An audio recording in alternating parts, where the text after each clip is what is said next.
Have you ever looked at a mannequin in an empty store window, and for a split second, you thought it was moving? Or looked at a hyper-realistic robot? Or a porcelain doll, and felt a sudden, cold repulsion in your stomach? It looks human. It has eyes. It has skin. It has a mouth. But your brain screams at you, run, get away. That is not human. This feeling has a name. Scientists call it the Uncanny Valley. It is a graph, a curve that maps our emotional response to objects. We like things that don't look human, like a toaster or a car. We love things that look vaguely human, like a cartoon or a teddy bear. But as an object gets closer and closer to looking exactly like us, something snaps. Our affection drops off a cliff, into a deep valley of horror. We feel disgust. We feel panic. But have you ever asked yourself, why? Why would nature program us to be terrified of something that looks like our own species? The answer might be the scariest story in human history.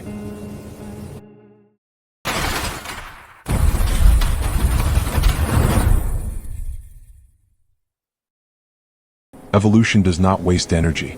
Every instinct you have exists to keep you alive. Some scientists believe the uncanny valley is simply a biological defense mechanism against death. Think about a corpse. It looks human, but the movement is gone. The skin is pale.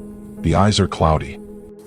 Our ancestors needed to avoid bodies, to avoid disease, to avoid infection and rot. So when we see a robot moving stiffly or a CGI face with dead eyes, our brain flags it as a corpse that is moving. It triggers the same revulsion we feel towards a sick animal.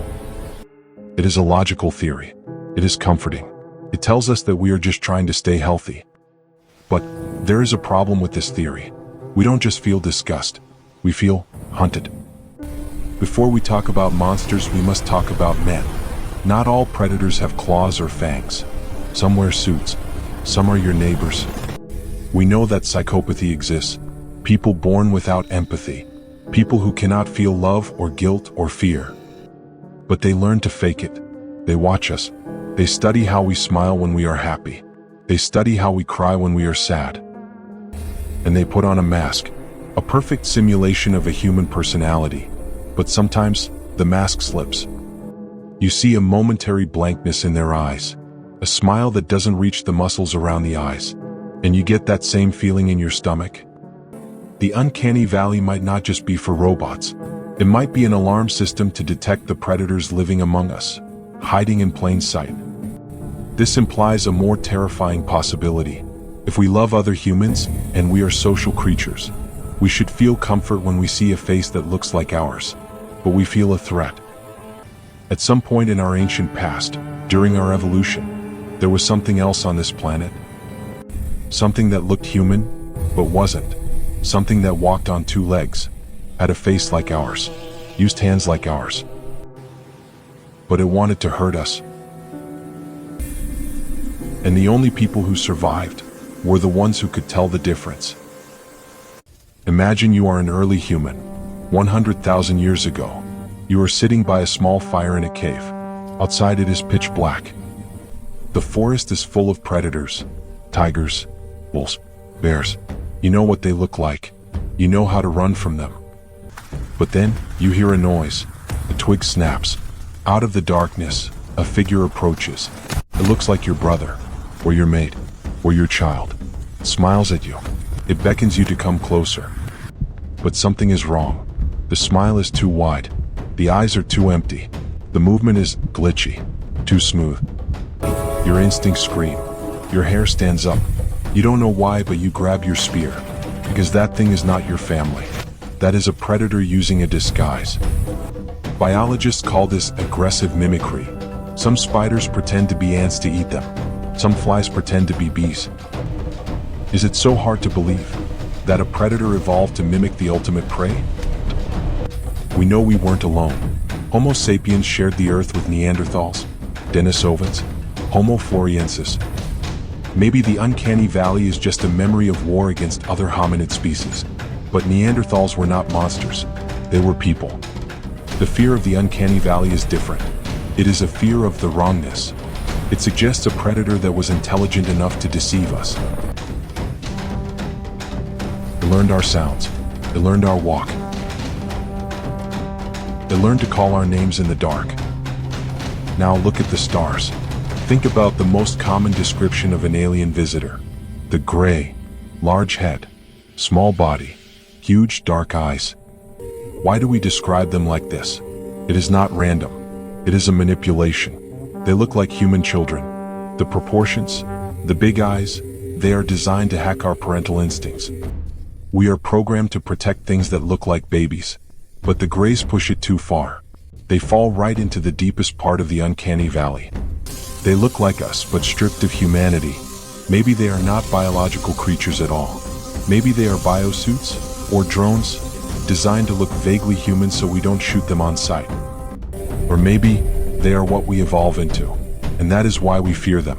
We are looking at our own dead future. Look at our folklore. Every culture on Earth has the same story. The changeling in Europe, the skinwalker in America, the Wendigo, the doppelganger within Germany, the Rakshasa in India.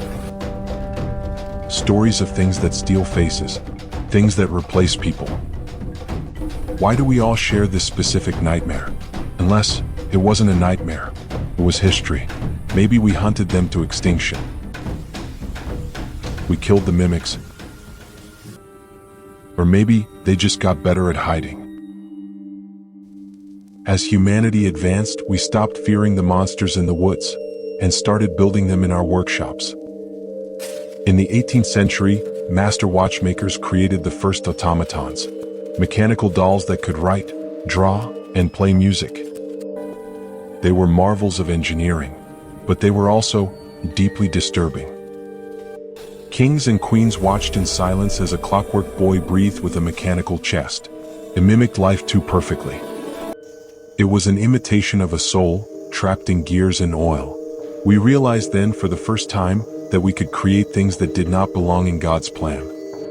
We looked at the dolls and the dolls looked back, with glass eyes that never blinked. We thought we were playing creators, but we were just practicing for the real nightmare that was yet to come. There is a concept in philosophy called the P-zombie, the philosophical zombie. Imagine a person. Let's call him John. John looks like a human. He walks like a human. If you pinch him, he says, ouch. If you tell him a joke, he laughs. But inside, there is nothing.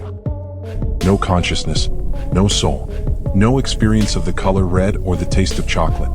Just input and output, like a complex computer program made of meat. The terrifying question is, how do you know that your friends are not P-zombies? How do you know your wife is real? You only know that you exist. Everyone else could be an empty shell mimicking humanity. The uncanny valley is the moment when you look at someone and you suspect that the lights are on but nobody is home. There is a rare psychiatric condition called Capgras delusion. A patient looks at their mother or spouse and is absolutely convinced that it is an imposter. Doctors say it is a brain malfunction. But what if it's an activation? What if some people still have the ancient instinct turned up to maximum? They see what the rest of us cannot. They see the micro-expressions, the glint in the eye that isn't human. Maybe the mimics didn't die out. Maybe they are integrated perfectly into our society. And the uncanny valley is the only weapon we have left to spot them. Today, the mimic has evolved. It doesn't need a body anymore. It lives in the wires. Have you heard of the dead internet theory? It suggests that the majority of the internet is already empty of humans, that you are arguing with bots, laughing at comments written by algorithms, watching videos generated by AI. It is a digital uncanny valley. The responses are almost human, but slightly off. Too perfect, too fast. You might be the only real consciousness in a sea of digital ghosts. We are building the almost human at a terrifying speed. Look at deepfakes. Look at humanoid robots. We are resurrecting the ancient predator, not made of flesh this time, but of silicon and code, an intelligence that can mimic our voice perfectly, mimic our empathy. But behind the eyes, there is no soul, just a directive. So the next time you see a face that looks slightly wrong, maybe on the subway, Maybe in a video call. Maybe in the mirror. And you feel that cold shiver down your spine. Don't ignore it. Don't tell yourself you are being silly. That is 300,000 years of evolution screaming a warning at you. Run. Because whatever is looking at you is not human.